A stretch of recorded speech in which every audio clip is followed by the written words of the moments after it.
não havia nenhuma dúvida, nenhuma reticência com relação à convicção de que os céus e a terra pertencem a uma pessoa apenas.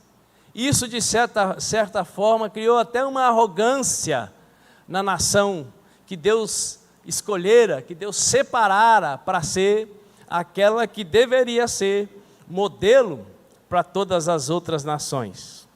O salmista mais famoso, o compositor inspirado pelo Espírito de Deus, que escreveu a maioria dos salmos, todos nós sabemos que é Davi, no Salmo 24:1, registrou: do Senhor é a terra e tudo o que nela existe, o mundo e os seus habitantes. Nós temos visto aqui que Deus jamais exigiu das outras nações, que também pertenciam a Ele, porque tudo pertence a Ele, a devolução da 10ª parte, que nós temos visto que é mais do que simplesmente dar, é um antídoto para que o coração não se torne servo do dinheiro, mas sim o dinheiro seja servo daqueles que servem a Deus. Nós falamos também que Deus não espera de todas as pessoas que participam das igrejas evangélicas fidelidade a Ele. A fidelidade Deus espera só dos filhos, porque tem muita gente que congrega na igreja evangélica, que congrega, quem sabe aqui na SEAC, que não viva como filho, que não seja filho. Mas de todo filho, Deus espera que ele seja praticante dos seus princípios e da sua palavra. Nós também vimos, de maneira não tão profunda, que nos nossos dias, muita gente que está na casa de oração, vivendo como filho, é chamado pelo pai de ladrão. Porque quando o cidadão ou a cidadã é filho e filha de Deus, e não devolve a parte que pertence a Deus, não é o pastor, não é o apóstolo, não é o mestre, não é o evangelista, não é o profeta que diz que a pessoa é ladra, é o próprio Deus. Deus não espera fidelidade, principalmente nas finanças, de quem não é propriedade dele. Mas quem é propriedade dele, ao não ser fiel, é então taxado por ele do que mesmo? Ladrão. Não é a denominação, não é a igreja quem diz isso, é a palavra de Deus que diz isso. É bem certo que nós sabemos que, infelizmente, de modo quase que generalizado, a fé virou comércio. Mas entre aqueles que mal intencionadamente fazem da fé um comércio, e eu deixar de praticar o que a palavra de Deus ensina, há uma distância que pode ser eterna. Porque a Escritura Sagrada ensina que os ladrões não herdarão o reino de Deus. E é tão curioso que tem filhos e filhas de Deus, que além de se tornarem pessoas que ficam com a parte que é de Deus, têm a capacidade de congregar no lugar e usufruir de tudo que aquele lugar oferece e também não ofertar. E é óbvio que a oferta sem a fidelidade nos dízimos, para o céu não vale nada.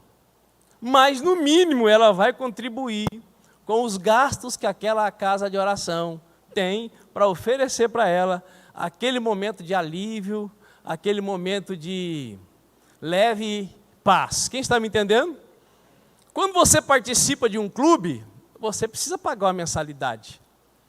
Quando você participa de qualquer entidade, todas elas requerem uma contribuição.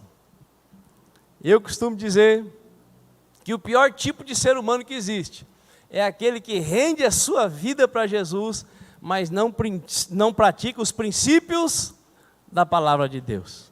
Tem gente que, além de ser filho, que rouba o pai, não contribui como expressão de gratidão, ele ainda é capaz de criticar quem o faz com alegria e liberalidade. Pergunta para o seu irmão aí, você está entendendo?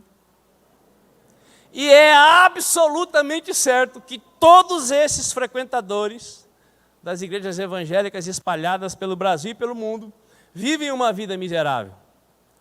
É impossível você encontrar um avarento feliz, agradecido, livre para viver e usufruir tudo o que Deus criou para você e para mim.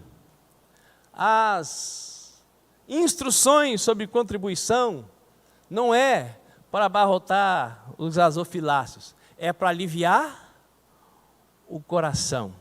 A contribuição é um momento mais do que de manter a obra, é um momento de adoração profética a Deus, onde eu então me liberto e me libero daquilo que mais aprisiona o ser humano. O que é que mais incomoda o ser humano? Ter ou não ter? Como já dizia aquela antiga propaganda do Stop, quem se lembra?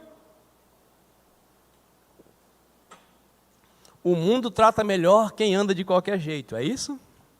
Alô? Quem se lembra dessa propaganda? É antiga. O mundo trata melhor quem se veste bem. E eu pergunto, você se veste bem com roupa que você ganha? Difícil, a não ser que você tenha semeado roupa boa, você vai ganhar roupa boa. Mas geralmente quando vai se doar roupa, dá-se ou doa-se qual? Ou quais? Aquelas bem surradas, bem batidas, bem usadas, as que eu não gosto, as que eu não quero mais. Então dificilmente alguém nessa área vai colher o melhor, porque geralmente quando doa, doa o indesejado, o pior. Então veja bem, segundo a Bíblia Sagrada, quem é propriedade de Deus precisa saber que tudo o que tem pertence a quem?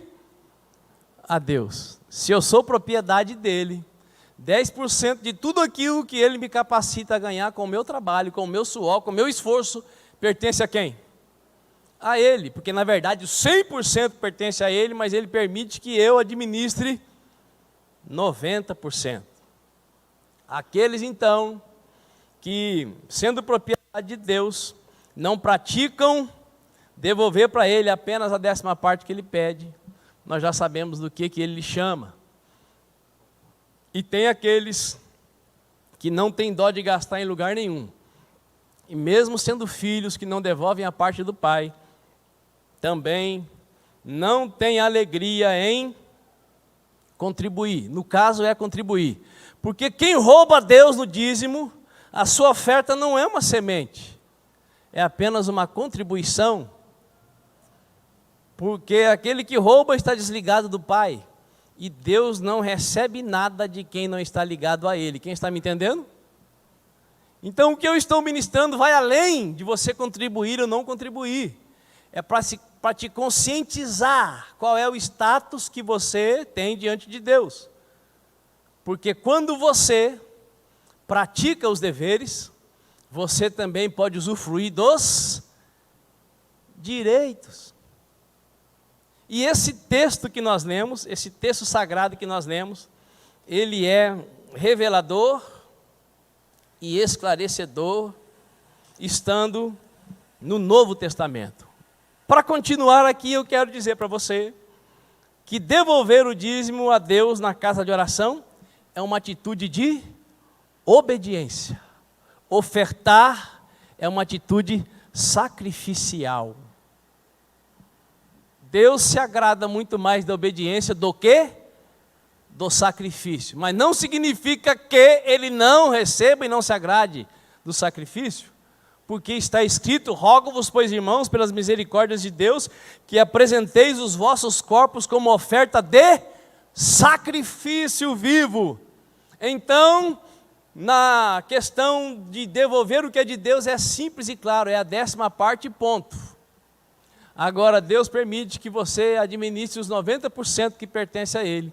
E desses 90%, você pode ou não semear ofertas. Quando você semeia, então, você está tendo uma atitude do que mesmo? Tem alguém aí? De sacrifício? Quando você devolve o seu dízimo, você está simplesmente obedecendo. Agora, quando você dá daquilo que Ele te deu o direito de possuir, de ficar na sua mão, então você está sacrificando. Quem me entendeu? Agora, a Bíblia diz que o sacrifício que agrada a Deus é aquele sacrifício movido por gratidão, movido com alegria, não com pesar e muito menos por obrigação. Então, o seu relacionamento com o dinheiro que é de Deus, com o recurso que é de Deus, com os bens que pertencem a Deus e que Ele dá a você a responsabilidade de gerenciar, determina quem é Deus para você, quem é você para Ele e como é que você vai viver os seus dias sobre a face da terra. Pergunta para o seu vizinho: você está entendendo?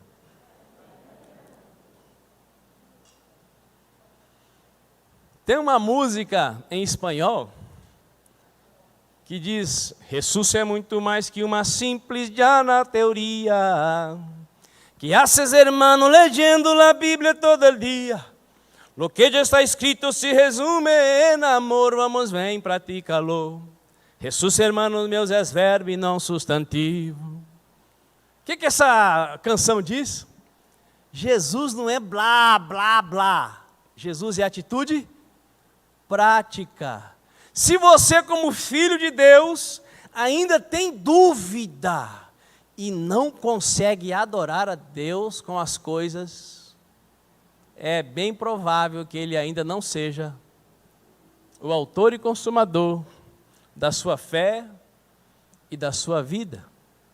Porque se a minha fé em Deus se resume e se restringe a uma vida abstrata, enquanto que o tempo todo eu quero que Deus haja em meu favor, opere em minha vida e, no mínimo, produza em mim a alegria da salvação, como é que eu vou receber dele tudo isso, se naquilo que até os pagãos conseguem fazer, eu como cristão, ora faço, ora não faço.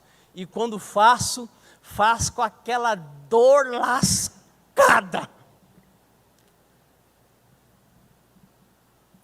Irmãos, muitas pessoas, elas passam mal no começo do mês. Tem crente que nem aparece na igreja no começo do mês, sabia? É porque logo que ele recebe, ele lembra que ele tem que ser fiel. Então ele falta nos primeiros cultos, porque daí ele pode esquecer nos outros.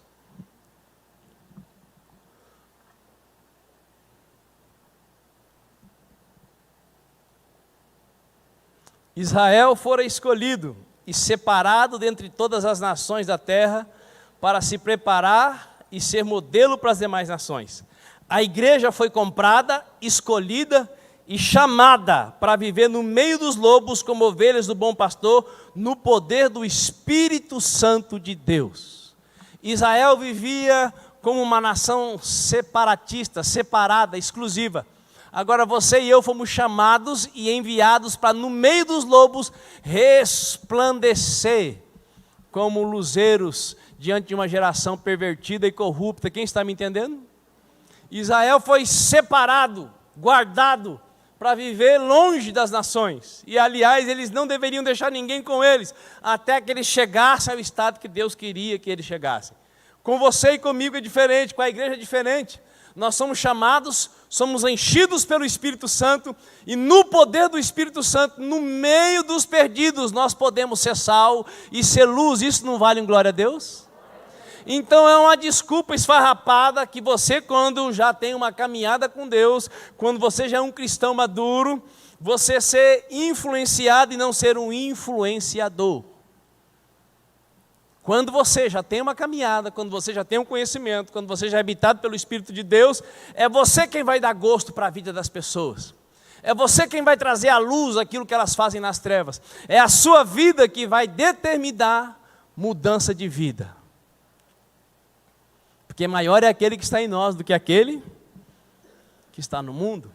Mas pasme você, o desenvolvimento da sua vida com Deus vai passar pela sua postura diante dEle, em como você administra tudo que pertence a Ele. E um dos motivos de boa parte do povo da igreja de Deus viver enroscado é porque não reconhece a Deus como dono de todas as coisas. Quando Deus não é o dono, então eu administro do jeito que eu bem quiser. A vida é minha, os recursos são meus, os bens são meus. E quem é Deus na minha vida? Deus é o socorrista. Mas o dono sou eu.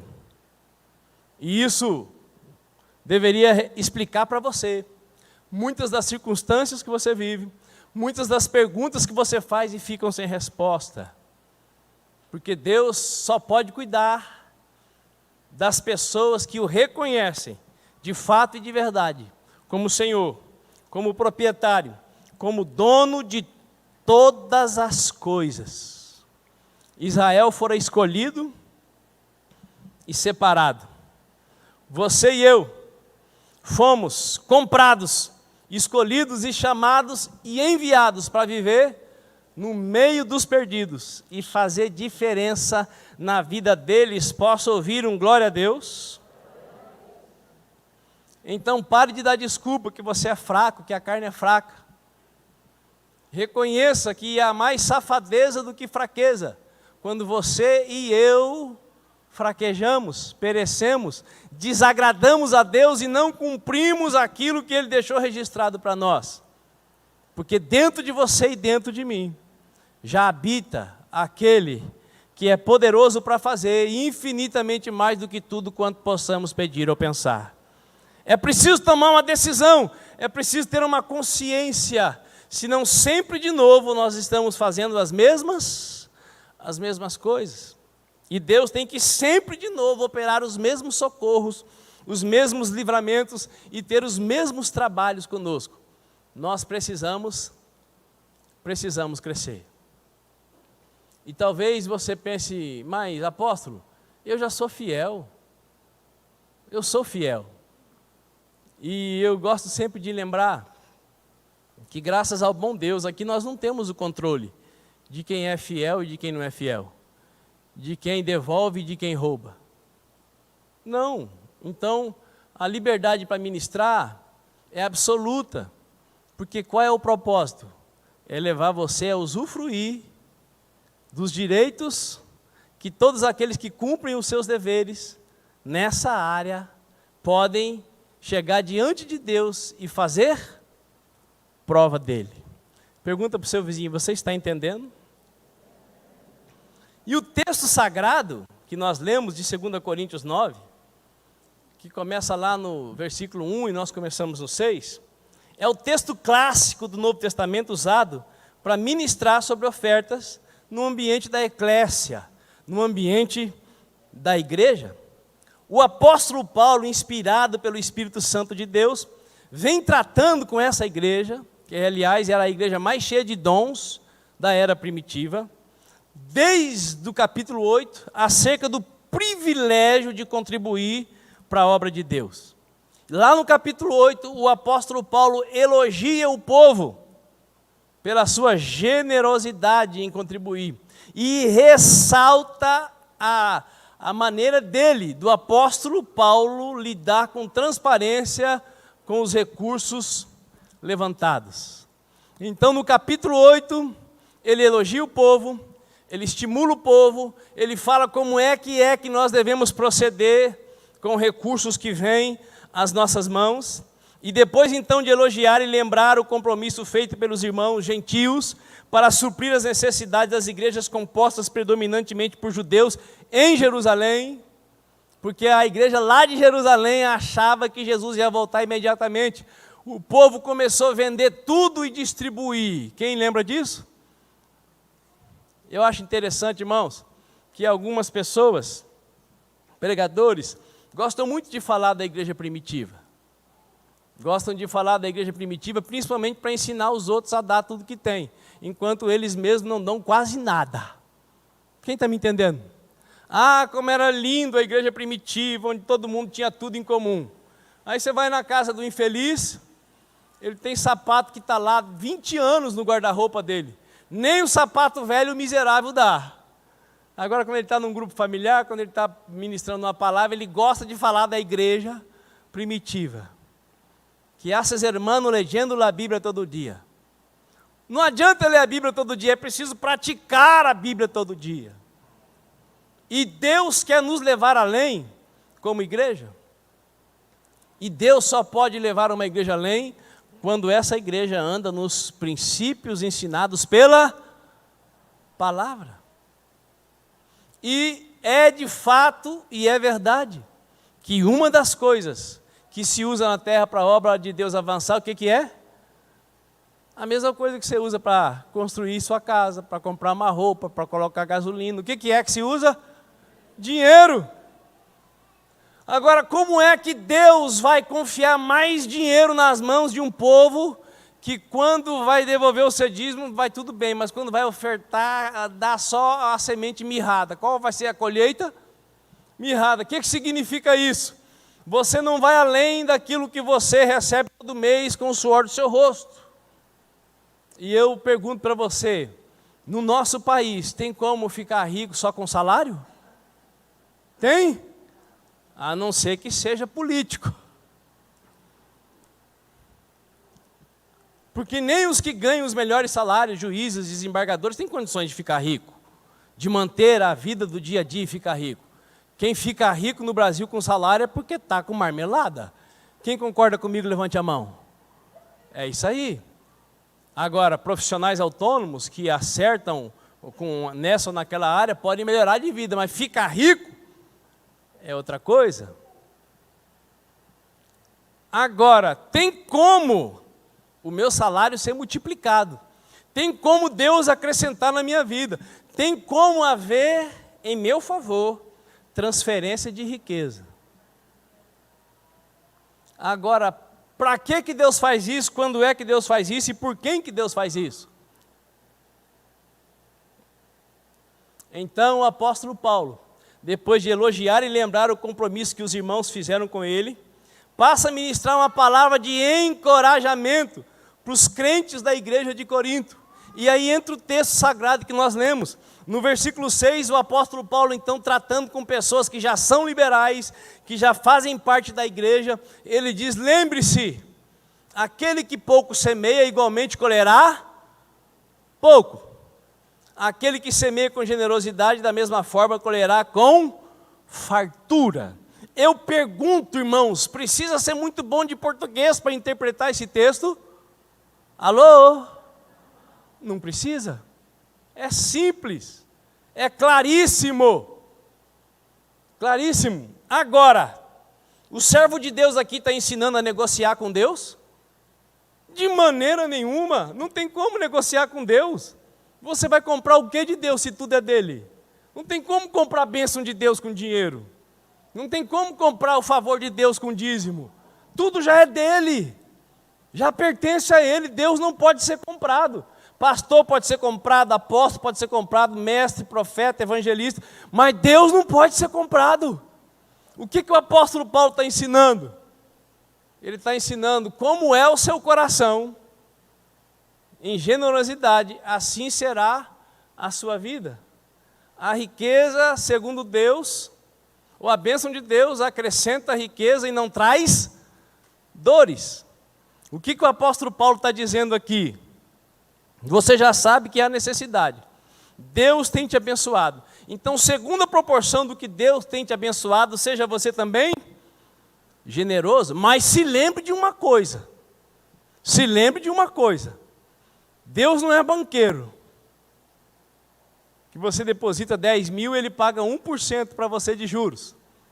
Mas se você não cobrir o limite do cheque especial, ele vai te cobrar 13%. O que o apóstolo Paulo está ensinando?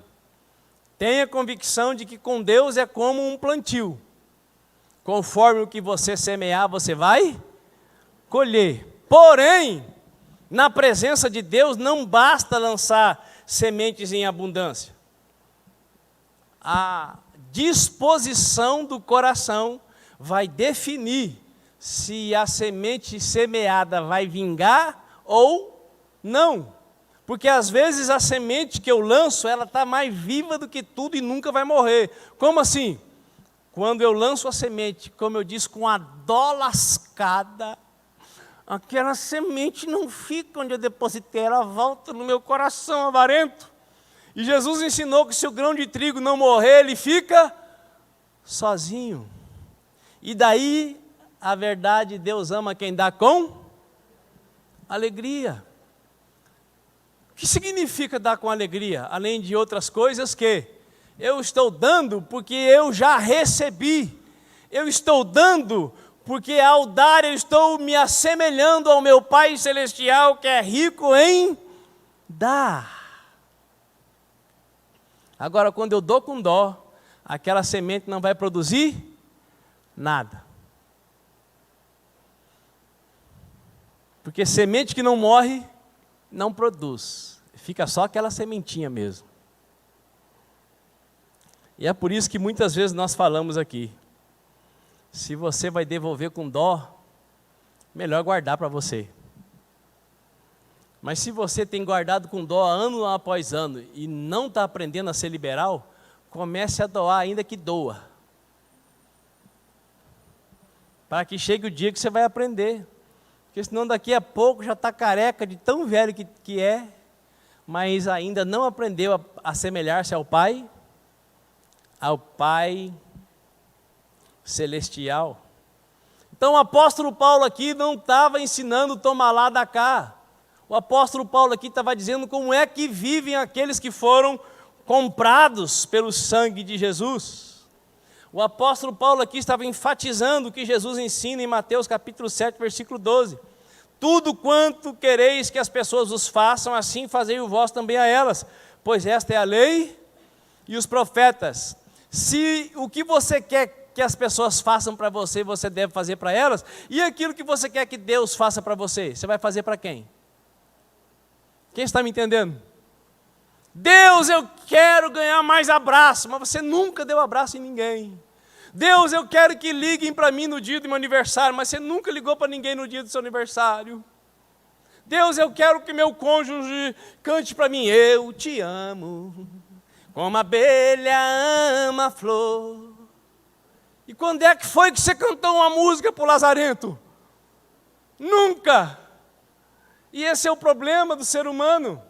E os crentes, irmãos, vão achando que Deus é aquele empregado idiotizado, que Ele tem a obrigação de fazer tudo para nós por causa do que Jesus fez na cruz do Calvário.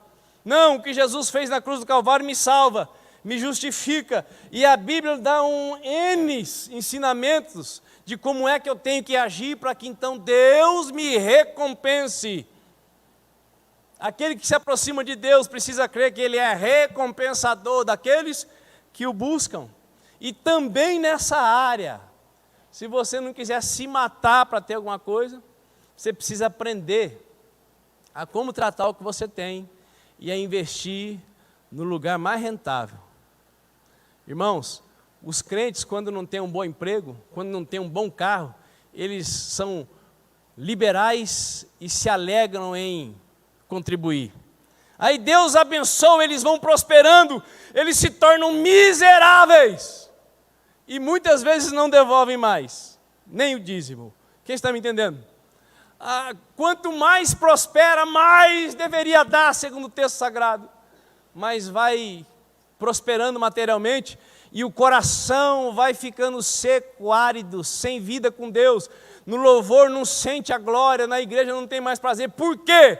Porque está ocupando o coração com mamão. Então o que eu estou falando aqui com você vai muito além da contribuição. Quem está me entendendo?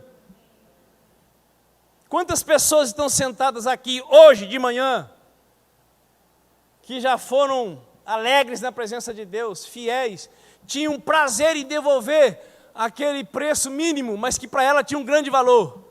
E Deus abençoou, deu casa, deu carro, deu salário 10 vezes maior. Agora não tem prazer de congregar, vem quando quer, quando dá, quando tem muita vontade ou muita necessidade. E para devolver a 10ª parte, que é mais do que o que ganhava antigamente, fica com aquela dor de cotovelo lascada. Se o dízimo não doesse assim, e a oferta não me levasse à solidão. Quem está me entendendo? Quando Deus nos dá, Ele quer que nós cresçamos em ser como Ele, que nós tenhamos ainda mais prazer em dar. Quem está entendendo, levanta a mão para o céu e dá um glória a Deus. A linguagem agrícola usada pelo apóstolo Paulo é claríssima e não requer nenhuma pesquisa acurada para se entender. É simples. A colheita é determinada diretamente pela semeadura. Diga aí para o seu vizinho, a colheita é determinada diretamente pela semeadura. Em todas as áreas da vida. Exemplo, o pai e a mãe não se entendem. E aí na hora de disciplinar o filho, quando o pai está disciplinando, a mãe defende o filho. Quando a mãe está disciplinando, o pai defende o filho. Essa criança vai ter uma boa educação? Não. Semeadura. Quem foi que semeou a confusão na cabeça da criança? Os pais. A semeadura, amados, não é só na área do dinheiro. Pelo amor de Deus, abra sua mente. Eu não estou falando de dinheiro aqui, eu estou falando de vida de adoração. Intimidade profunda com Deus. Vida no padrão do infinitamente mais.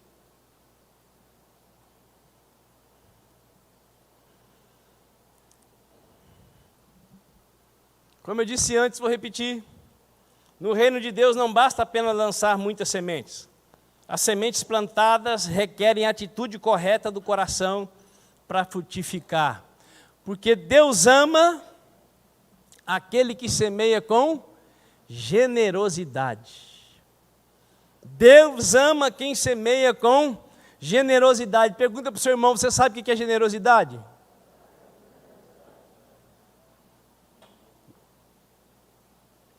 Você já foi comer na casa de alguém? E a pessoa serve a mesa, e ela pede para você orar, e parece que ela não quer que você tire muito das panelas? Quem já teve essa experiência? Quem já teve? Levanta a mão, pelo amor de Deus, não pode ter sido só eu. Tem gente que você vai na casa, ele serve a mesa, mas ele fica torcendo para você não comer. E já tem outros que, ainda que não tenha muito, eles querem que você coma tudo. Você já está satisfeito, a pessoa fala, come mais um pouco. Quem que é o generoso? É aquele que serve uma mesa farta, múltipla, com coisas de tudo quanto é tipo, e que fica comendo a unha, com medo de você comer tudo? Ou aquela pessoa que serve um arroz, um feijão, uma saladinha e um ovo frito, e fala, come mais. Ó, fica tranquilo, eu ganhei 1 dúzia de ovo caipira, pode comer tudo. Quem que é o generoso? Generosidade não tem a ver com ter muito ou ter pouco. Generosidade tem a ver com disposição do coração. Semear com generosidade significa sem dó, sem medo, por gratidão para suprir as necessidades dos outros. Provérbios 11, 24 diz, quem dá com generosidade vê suas riquezas se multiplicarem. Outros preferem reter o que deveriam ofertar e caem na pobreza. O generoso sempre prosperará. Quem oferece ajuda ao necessitado, conforto, receberá. Amados, a maioria de nós, quem sabe, gosta de dar presente para quem tem condições de devolver um presente melhor. Esse é o avarento. Se você é assim, sabe que você não tem nada de generoso. O generoso dá para quem precisa, mesmo que quem precisa não tenha nada para lhe devolver, porque o generoso sabe que quem dá ao pobre empresta para Deus. Está escrito, se quando você dá para um pobre, miserável, malumbento, você está emprestando para Deus, e quando você de todo o seu coração é generoso para com a obra de Deus, será que Deus vai deixar alguma dívida dele com você? Quem está me entendendo? O versículo 7 diz, cada pessoa coopere conforme tiver proposto em seu coração, não com pesar ou por constrangimento, pois Deus ama o doador que contribui com alegria. Eu não sei se você sabe, mas no Antigo Testamento tem um filme, tem um desenho desse versículo, na experiência que o rei Davi viveu com Deus, ao realizar o censo, a contagem dos soldados de Israel, que redundou em uma disciplina de Deus para alinhar Davi à sua vontade. A disciplina levou ao óbito mais de 70 mil israelenses. Assista esse filme, que eu vou ler. Quando o anjo estendeu a mão para destruir Jerusalém, Yahvé, conduído, decidiu suspender sua punição ao povo e ordenou ao anjo que estava destruindo a população: basta, retira tua mão agora. Naquele momento o anjo do Senhor estava próximo da eira, o terreiro de malhar cereais que pertencia a Araúna, o jebuseu. Ao contemplar o anjo que estava matando o povo de Israel, exclamou Davi a Yahvé: fui eu quem pecou, só eu sou culpado de iniquidade. Essas pessoas não passam de ovelhas que mal fizeram. Venha, pois, sobre mim o teu castigo e sobre a minha família a tua correção. No mesmo dia, veio o profeta Gade à presença de Davi e lhe orientou: sobe e ergue um altar a Yahvé na eira de Araúna, o jebuseu. Sem demora subiu Davi segundo as instruções de Gade, como Yahvé lhe ordenara. Assim que Araúna viu o rei e seus soldados dirigindo-se ao seu encontro, saiu e prostrou-se perante o rei, rosto rente ao chão, e declarou: o que desejas, meu senhor e rei, de teu servo? E Davi respondeu: adquirir de ti este terreiro e edificar nele um altar no meio da minha gente. Então declarou o jebuseu Araúna ao rei Davi: que o Senhor meu rei a tome para si sem pagamento e a ofereça em sacrifício como te aprouver. Eis aqui também os bois para o holocausto, o sacrifício totalmente queimado, e o debulhador e o jugo dos bois e a lenha. O servo do Senhor, meu rei, tudo entrega de boa vontade ao rei. E concluiu Araúna: que Yahvé, o teu Deus, aceite a tua oferta.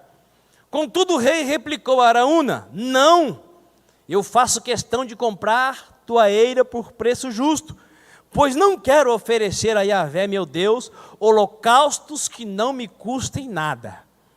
E Davi pagou pela aquisição do terreiro e dos bois 50 peças de prata.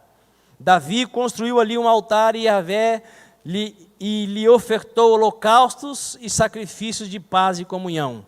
Davi construiu ali um altar a Yahvé e lhe ofertou holocaustos e sacrifícios de paz e comunhão. Em seguida, Yahvé demonstrou seu amor leal para com o povo, aceitando as súplicas em favor da terra, e extinguiu-se toda a praga que assolava Israel naqueles dias. Irmãos, o rei pecou, o castigo veio, o rei tinha 3 escolhas e ele optou por ser castigado pela mão de Deus. A mão de Deus não matou o rei, mas já tinha matado mais de 70 mil pessoas da nação de Israel. E o rei então clama a Deus para parar e fala: ó, quem tem que sofrer sou eu, quem tem que morrer sou eu, quem tem que ser disciplinado é a minha família. E aí, diante da instrução, Davi vai até aquele homem, o jebuseu Araúna. Eu pergunto para você pelo texto lido: o Araúna era alguém avarento ou generoso? Generoso! É o rei que está vindo. Ele se prostrou ao rei: o que o senhor veio fazer na minha casa? Eu vim comprar o seu terreno. Comprar o meu terreno? Não, pega, é teu. Pega os bois também, pega o arado, faz virar lenha, oferece tudo como oferta queimada a Deus. Eu pergunto para você, se Davi aceitasse a doação de Araúna, teria algum problema? Não, não era a oferta de um negociante nem de um avarento, era a oferta de alguém generoso. Davi estaria praticando algum pecado ao aceitar a oferta proposta por Araúna? Não, mas Davi não era leviano. Leviano. Sabe o que é ser leviano? Deus, eu te amo de todo o meu coração. Se eu vou num restaurante, eu gasto R$500, R$200, R$300. Mas quando eu estou na sua casa, para ofertar ao Senhor, eu não consigo dar uma nota maior do que 20.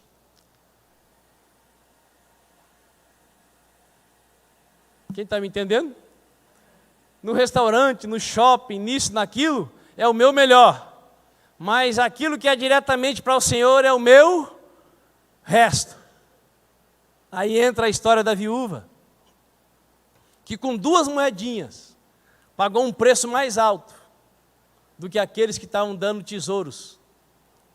O valor que tinha aquelas 2 moedas para a viúva e para Jesus de Nazaré, que estava ali prestando atenção, era muito maior do que aqueles que estavam dando baús de tesouro. Quem está me entendendo?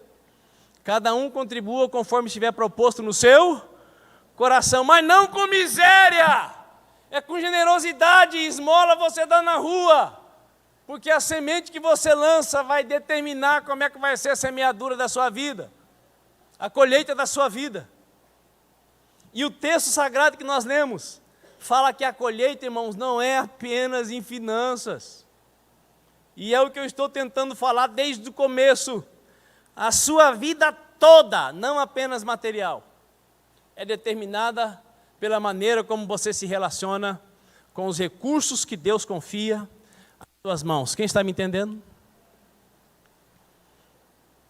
Campo Grande tem muitas pessoas milionárias, algumas bilionárias, mas elas são tão miseráveis que a única área da vida em que elas têm prosperidade é na área financeira.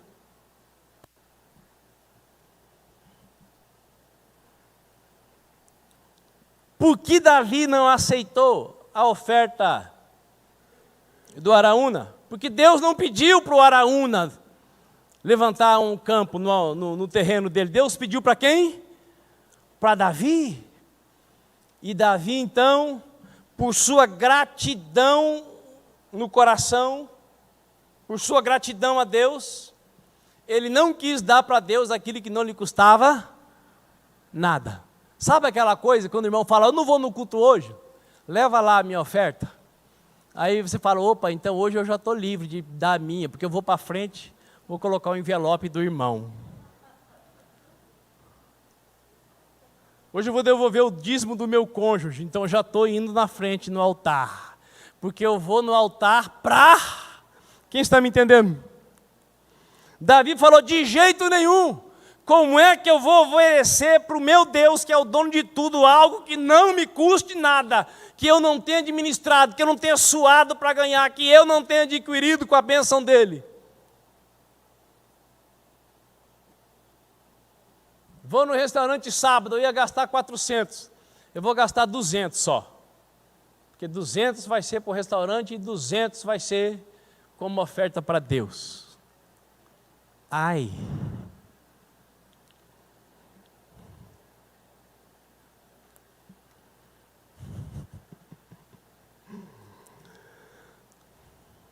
Para Davi dar algo a Deus, ofertar algo a Deus, era um sacrifício agradável. Para o Davi era um privilégio. Para Davi ofertar a Deus era ganho e não perda. Ele não estava jogando fora, ele estava semeando. Aquele terreno se tornou mais tarde o lugar onde Salomão, filho de Davi, edificar o templo em louvor e honra ao Deus de Israel. Quando eu adoro a Deus com ofertas movidas por um coração agradecido, quanto maior for o preço, mais valor tem para mim o ato sacrificial. Quem está me entendendo? Se a tua oferta, além de preço, tem um valor, então isso vai demonstrando o estado do seu coração. E até aqui é o que nós ouvimos sempre. Então vamos continuar para caminhar para a ceia do Senhor. Veja bem o que dizem os próximos versículos.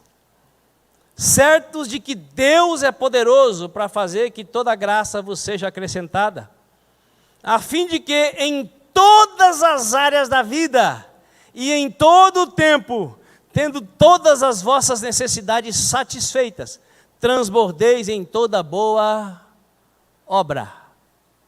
Sabe uma coisa que a maioria das pessoas estão precisando hoje? Inclusive os crentes? Paz. Paz para deitar tranquilo e acordar seguro. E esse texto sagrado diz que Deus vos fará superabundar em todas as áreas da vida. Então, muito diferente do que principalmente pensam os cristãos, quando você aprende a ser generoso em ofertar, seja na obra de Deus ou para pessoas, você não vai receber recompensa apenas na área material. É claro, quando você faz isso com alegria. Quando você lança uma semente não como uma negociação, mas como uma expressão de gratidão e de suprimento para a necessidade do outro. Como está escrito, distribuiu, doou dos seus bens aos necessitados, a sua fidelidade será eternamente reconhecida. Aquele que oferta a semente é o que semeia. Ou seja, a semente que eu lanço aqui, quem foi que me deu? Aquilo que você lança aqui, quem foi que deu para você? Deus. É Deus que oferta a semente ao que semeia. E também dá o pão ao que tem fome. Também vos suprirá e multiplicará a semente, e fará desenvolver os frutos da vossa fidelidade. Ou seja, quando você faz com alegria, quando você faz com a motivação da gratidão, aquela semente que você plantou vai redundar numa colheita que vai te dar condições de semear ainda mais. Não é para você guardar ainda mais, embora não seja errado guardar, mas é para você semear ainda mais. Escute aí. Sereis enriquecidos em todas as áreas de vossas vidas. Você ouviu isso, irmão? Sereis enriquecidos em todas as áreas de vossas vidas, a fim de que possais ser generosos em qualquer ocasião, e por vosso intermédio, e por nosso intermédio, a vossa boa vontade resulte em ações de graças a Deus. Olha só, que coisa maravilhosa.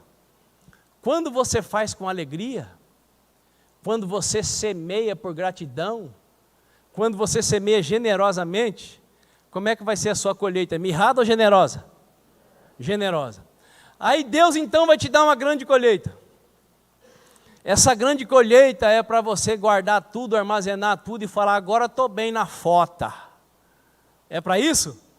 Não, o texto sagrado diz que é para você semear ainda mais. Agora, se você é alguém que semeia para suprir as necessidades dos outros, quando você colhe, você pode suprir as suas necessidades, sim ou não? Você pode usufruir das coisas boas da terra, sim ou não? Sim. Agora, qual que é o problema? O problema é que, ao colher, eu fico com a semente que eu devia plantar novamente. E é exatamente o que acontece com a maioria dos crentes.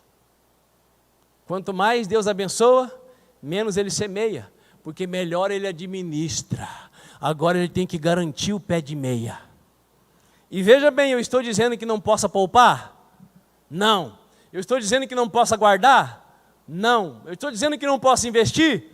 Não, mas uma parte daquilo que eu colho é preciso ser destinado para a semeadura. Porque Deus te escolheu, me escolheu, nos escolheu para usufruir da verdade que melhor é dado que precisar receber. Quem está me entendendo, dá um sinalzinho.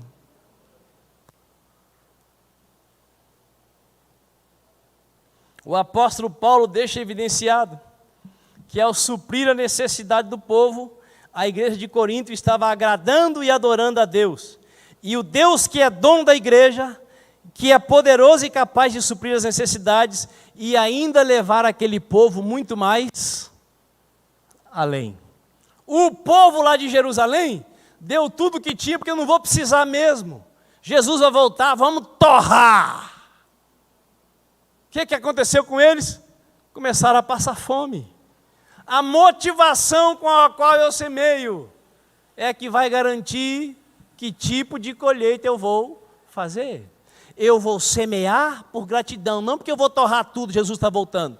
Eu vou semear para suprir a necessidade do necessitado. Eu vou semear para abençoar essa criatura que está na minha frente e que eu possa ajudá-la. Quem está me entendendo? Irmãos, nós temos 17 anos de congregação. E nós começamos, eu já disse aqui, com menos 6 pessoas. 3 casais da Universal do Reino de Deus. Gente que saiu da Universal e foi congregar conosco, pelo amor de Deus. Era 6 a menos. Porque pensa num povo que dava trabalho. Eles queriam um culto para tudo, menos buscar Deus em casa. E eu me lembro de um dia que eu estava com a necessidade de R$50. Eu tinha uma dívida imensa de R$50. E para quem não tinha nem um centavo, R$50 é uma fortuna. Isso foi em 2004, faz tempo. R$50 dava para encher o tanque mais de uma vez. E eu cheguei no cartório, e o dono do cartório, na hora de dar tchau, foi até a porta e falou assim: eu não costumo dar dinheiro para crente não, para pastor. Mas Deus me tocou, isso aqui é uma oferta para você. Me deu uma nota verde, você lembra ainda dessa nota? Uma garopa. Eu pensei, R$10 é dízimo, 50 eu pago a conta, 40 sobra para mim, aleluia. Depois do raciocínio eu ouvi uma voz me dizendo: coloque tudo no gasofilácio hoje à noite. Se você fizer quando não tem, eu vou mover o povo a dar. Você nunca vai precisar constranger, forçar e nem manipular. Já passou mais de 15 anos, 17 anos. Hoje nós temos, além da sede, mais quantas congregações? 11. Por hora, praticamente todas ainda dependem daqui. Quantas vezes você já entrou aqui e você viu qualquer pastor aqui forçando para você contribuir? Alguém já presenciou isso? Nunca.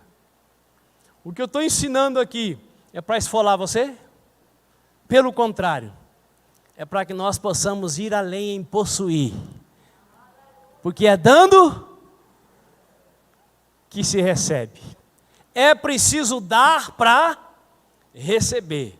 E nós estamos precisando ser levados além por Deus. E Deus só vai nos levar além quando nós aprendemos a semear além. Posso ouvir um amém? Caminhando para o final. O apóstolo Paulo ilumina as mentes e os corações dos doadores no versículo 10, lembrando que tudo que eles possuem fora doado por Deus.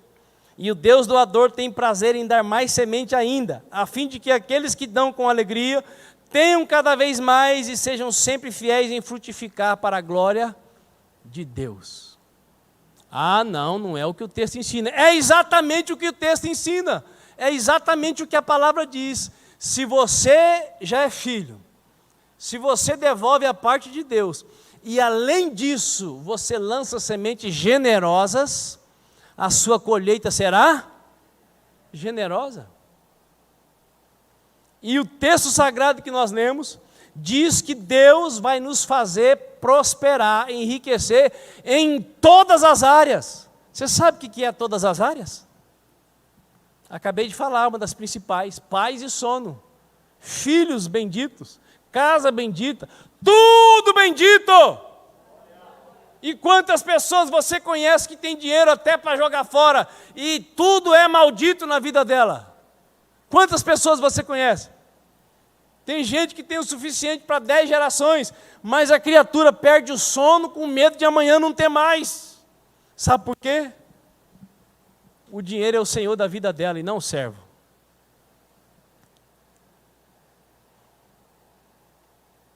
No versículo 11, o apóstolo Paulo afirma que a semente plantada em forma de recurso financeiro redundará em colheita em todas as áreas da vida, com o propósito de fazer dos adoradores, dos doadores, pessoas habilitadas a exercer o papel de provedores generosos a tempo e fora de tempo.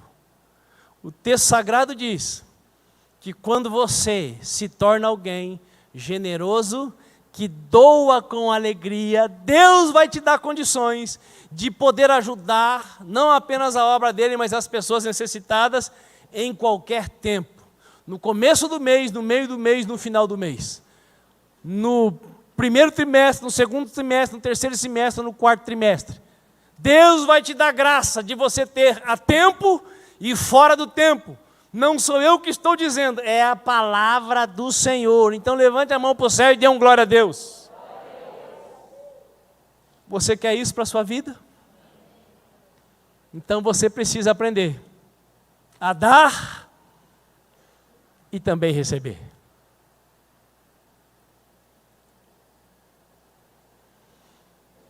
Provérbios 19, 17.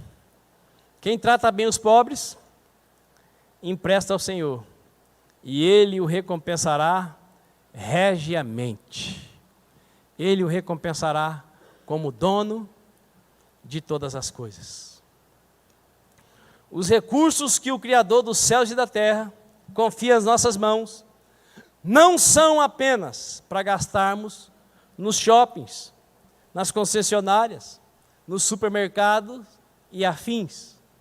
Aquilo que Deus dá para você e para mim, não é para nós gastarmos apenas nos shoppings, nas concessionárias, nos supermercados.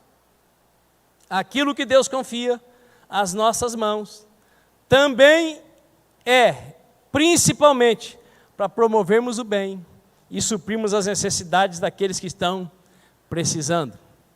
A generosidade dos filhos de Deus em compartilhar as posses que Deus lhes confiara redunda em louvor e gratidão a Deus, nos fazendo ainda mais parecidos com o nosso Pai Celestial, que através de Jesus Cristo de Nazaré nos ensinou que melhor é dar do que receber.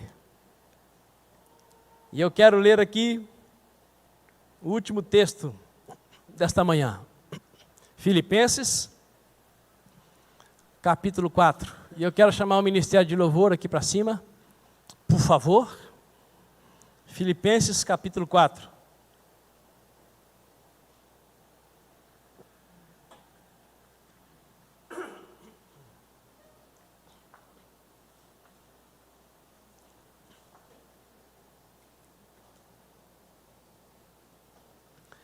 E bem sabeis, 4,15, Filipenses 4,15. E bem sabeis também vós, ó Filipenses, que no princípio do Evangelho, quando parti da Macedônia, nenhuma igreja comunicou comigo com respeito a dar e a receber, senão vós somente. Porque também uma e outra vez me mandaste o necessário a Tessalônica. Não que eu procure ofertas, mas procuro o fruto que abunde para a vossa conta. Mas bastante tenho recebido e tenho abundância. Cheio estou depois que recebi de Epafrodito, o que da vossa parte me foi enviado, como cheiro de suavidade e sacrifício agradável e aprazível a Deus. O meu Deus, segundo as suas riquezas, suprirá todas as vossas necessidades em glória por Cristo Jesus. Vou ler o mesmo texto, agora na versão que nós mais usamos aqui, que é a King James. Preste atenção, por favor. Sabeis, ó Filipenses, que durante os vossos primeiros dias no Evangelho, quando parti da Macedônia, nenhuma igreja compartilhou comigo no que se refere a dar e receber, exceto vós. Pois enquanto eu ainda estava em Tessalônica, generosamente me enviastes ajuda, não somente uma vez, mas duas, quando tive necessidade. Não que eu esteja à procura de ofertas, mas busco preferencialmente o bem que possa ser creditado à vossa conta. Agora estou plenamente suprido até em excesso, tenho recursos em abundância, desde quando recebi de Epafrodito os donativos que enviastes, como oferta de aroma suave, como sacrifício aceitável a Deus. Mas o meu Deus suprirá todas as vossas necessidades, em conformidade com as suas gloriosas riquezas em Cristo Jesus. Olhe para cá, por favor. Amados irmãos, fica alguma dúvida, depois da leitura desse texto sagrado, que na verdade aquele que dá não perde, ele ganha. O apóstolo Paulo, inspirado pelo Espírito Santo, é muito claro. Irmãos, eu já estou suprido, mas eu estou falando disso para que vocês saibam que, quando vocês gastam aquilo que Deus dá, também em favor de sua obra, o vosso crédito é acrescentado. Quando você gasta num carro, numa casa, numa roupa, em qualquer coisa lícita, você está gastando. Mas quando você entrega para alguém, você está semeando. Na obra de Deus você está semeando. O carro que você compra por 100, você vai vender por 60. A oferta que você lança, quando é com alegria, quando é com amor, como expressão de gratidão, ela vai redundar numa colheita, não num usufruto. Quem está me entendendo? Fique de pé, por favor. Deus quer nos levar além nessa prática de dar e receber. Deus quer nos levar além na prática de dar mais e receber mais, para dar mais, para receber mais, para dar mais.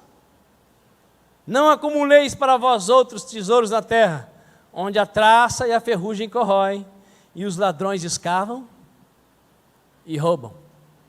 Coloque a mão sobre o seu coração. Pai, nós queremos crescer em confiar no Senhor. Nós queremos crescer em administrar bem, em administrar o melhor possível os recursos terrenos. Pai, nós queremos ser plenamente conduzidos pelo Teu Espírito Santo nessa arte de semear, para suprir a necessidade, na convicção de que a colheita vem com a bênção advinda das Tuas mãos. Pai querido, em nome do Senhor Jesus, leva-nos além para que sejamos administradores responsáveis. Livra-nos da ignorância de pensar que porque eu devolvo o dízimo e oferto com generosidade, e sendo mau administrador eu vou crescer. Dá-nos a graça de sermos bons administradores, mas que sejamos melhores semeadores. Em nome de Jesus Cristo de Nazaré, conduza o povo que congrega nesta casa de oração a um estado voluntário de adoração ao Senhor através da contribuição de todo o coração, oferecendo o melhor que pode para o Senhor, a fim de também colher o melhor possível das mãos do Senhor. Em nome de Jesus, livra-nos da mentalidade do toma lá da cá. Livra-nos da mentalidade, ó Deus, da troca, e construa em nós a mentalidade da generosidade. E que se cumpra na nossa vida a Tua promessa de que nós enriqueceremos em todas as áreas da vida, Deus Todo-Poderoso. Faça de nós um povo de fato e de verdade próspero. Faça de nós um povo para quem o vizinho olha, o parente olha e nos reconhece como pessoas verdadeiramente felizes, ainda que em meio às problemáticas e às tribulações desta vida. Rei da glória, leva-nos além, assemelha-nos ao Senhor na humildade e também na capacidade de dar com generosidade. É minha oração, Senhor, em nome de Jesus Cristo de Nazaré. Amém e amém.